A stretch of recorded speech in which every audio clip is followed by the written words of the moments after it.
વડોદરાનો નામચીન gangster Kalpesh કાછાનો શહેર પોલીસે બુધવારે દમણથી ઝડપી પાડ્યો હતો અને તેને વડોદરા લાવવામાં આવ્યો હતો. જે બાદ મોડી રાત્રે કલ્પેશ કાછાનું અકોટા સયાજીનગર ગૃહ પાસેથી સરઘસ કાઢવામાં આવતા મોટી સંખ્યામાં નાગરિકો ઉમટી પડ્યા હતા. શહેર પોલીસના ચોપડે વિવિધ ગુનામાં સંડોવાયેલા નામચીન ગેંગસ્ટર કલ્પેશ કાછો છેલ્લા ઘણા સમયથી પોલીસની પકડથી દૂર હતો. તેવામાં બુધવારે પોલીસે તેને દમણથી ઝડપી પાડ્યો હતો અને તેને વડોદરા લાવવામાં આવ્યો હતો, જ્યાં પોલીસે તેની પૂછપરછ કરી મોડી રાત્રે મેડિકલ ચેકઅપ માટે સયાજી હોસ્પિટલમાં લઈ જવાયો હતો. ત્યારબાદ ગૃહ રાજ્યમંત્રી હર્ષ સંઘવીએ અગાઉ જણાવેલ મુજબ જ ગેંગસ્ટર કલ્પેશ કાછાનો રાત્રે 10:45 વાગ્યાના અરસામાં અકોટા સયાજીનગર ગૃહ પાસેના ટર્નિંગથી જુલુસ કઢાયું હતું, જેમાં મોટી સંખ્યામાં નાગરિકો પણ કાછાને જોવા માટે ઉમટી પડ્યા હતા અને આરોપી સાથે આવું થવું જોઈએ તેવી ચર્ચાએ જોર પકડ્યું હતું. આ સરઘસ એસીબી સી ડિવિઝનના સુપરવિઝન હેઠળ પોલીસ જાપ્તા સાથે કાઢવામાં આવ્યું હતું.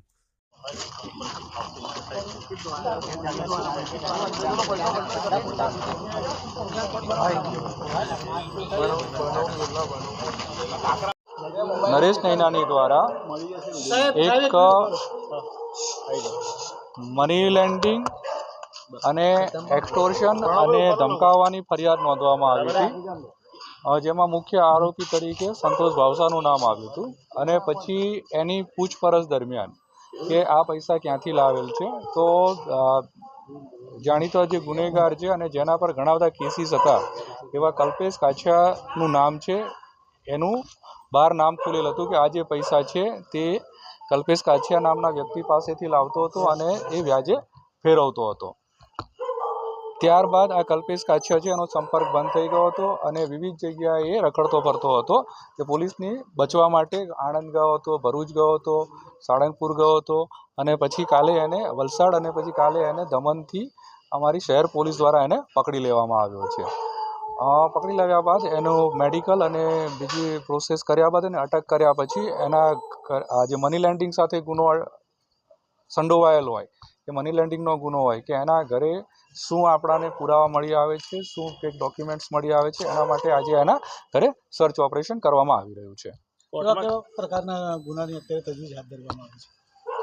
એની પાસે જે ગુનો નોંધાયેલો છે મની લેન્ડિંગ એક્ટની 40 અને 42, એ સિવાય BNS 308 અને 351 મુજબ એના પર ગુના નોંધાયેલા છે.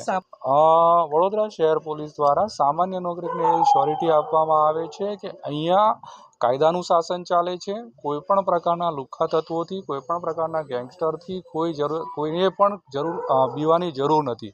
શહેર પોલીસ છે એ કાયદા મુજબ કાયદાનું રક્ષણ કરવા બંધાયેલી છે. દરેક લોકોએ પોલીસ પર ટ્રસ્ટ રાખવો જોઈએ અને પોલીસ છે કાયદા મુજબ જ કામ કરશે. એક્સટોર્શનનો પણ ગુનો નોંધવામાં આવે છે તેવી રીતની વાત છે.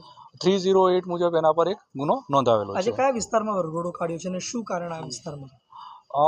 સર્ચ ઓપરેશન માટે એને અહીંયા લાવવામાં આવેલ હતો અને કદાચ ગાડી ડિફેક્ટ થઈ જતા એને ત્યાંથી અહીંયા સુધી ચાલતો લાવવામાં આવેલ છે. મુખ્યત્વે ગુનો નવાપુરા પોલીસ સ્ટેશન ખાતે નોંધાયો છે. ઘરે લઈ આવવાનું ઘરે એને સર્ચ માટે લાવેલ છે કે આ જે મની લેન્ડિંગનો ગુનો છે, મની લેન્ડિંગનો ગુનો હોય એટલે પૈસા ક્યાંથી લાવેલ છે, અથવા તો એણે કોઈકની પાસે પૈસા આપ્યા હોય ને પૈસા ના આપતો હોય તો કોઈકની જમીન લખાવી લીધી હોય, કોઈક બીજું લઈ લીધું હોય તો એ વસ્તુ ઘણી બધી મળી શકે એમ છે. તો એના માટે રિમાન્ડ તો એના લેવાના જ છે, પણ એ પહેલાં આ પ્રોસેસ અમે આજે એને સર્ચ કરી લેવા માંગીએ છીએ.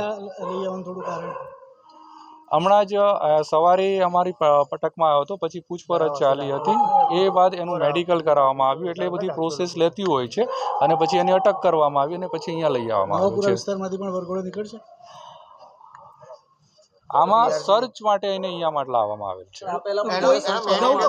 એપ્લિકેશન આવી છે એની વિરુદ્ધ આ પહેલા પણ ઘરે સર્ચ કરવામાં આવ્યું હતું. હા, અગાઉ જે છે એના ઘરે સર્ચ કરવામાં આવેલું હતું. એનો ઉપરનો જે આખો રૂમ છે એનો સર્ચ કરીને અમે કરેલો, પણ એનો જે નીચેનો રૂમ છે એ નીચેના રૂમને એની ચાવી જે એક્સક્લુઝિવ આવે છે કે જે આપણે લોકલ વેન્ડર્સથી બની શકતી નથી, એ ડોટ્સવાળી આવે છે, કોમ્પ્યુટરાઇઝ હોય છે.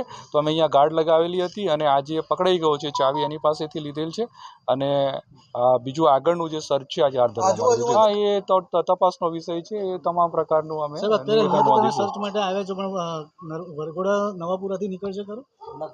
અત્યારે અમે એને સર્ચ ઓપરેશન માટે લાવેલા છે. ગુનામાં સંડોવાયેલો આ આરોપી છે, તો આના પોલીસ કયા પ્રકારે હવે આગળની જે એના પર આગળની કાર્યવાહીમાં એવું છે કે એના પર જે પણ સેક્શન્સ લાગેલા છે તો આ આરોપી અત્યાર સુધી કેમ નાસ્તો ફરતો હતો, ક્યાં છુપાયેલો હતો, એને કોણે આશરો આપ્યો હતો, એ વિદેશ ભાગી જવાની તૈયારી કરતો હતો કે નહીં, એ બધા મુદ્દાઓ સાથે છે આગળની તપાસ કરવામાં આવશે. કોઈ હજુ અરજી કરી છે કે વ્યાજખોરી મામલે એમનું નામ આવ્યું હોય કોઈ અરજી થઈ છે નહીં, વ્યાજખોરી મામલે આ સિવાય કોઈ પણ અરજી છે અમને મળેલ નથી.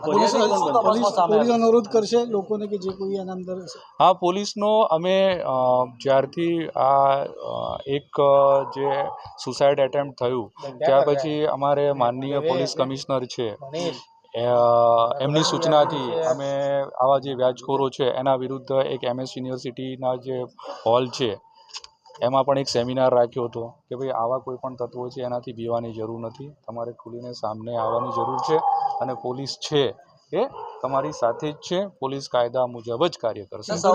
કેટલા દિવસ જોઈએ, રિમાન્ડ માટે કેટલી માંગણી કરવાની આવશે? એ રિમાન્ડના મુદ્દાઓ અને જે કંઈ બાકીની કાનૂની પ્રક્રિયા છે CRPCની જોગવાઈ મુજબ છે, અમે આગળ એના રિમાન્ડ માંગીશું. નવાપુરાથી કાઢશો ને વરઘોડો?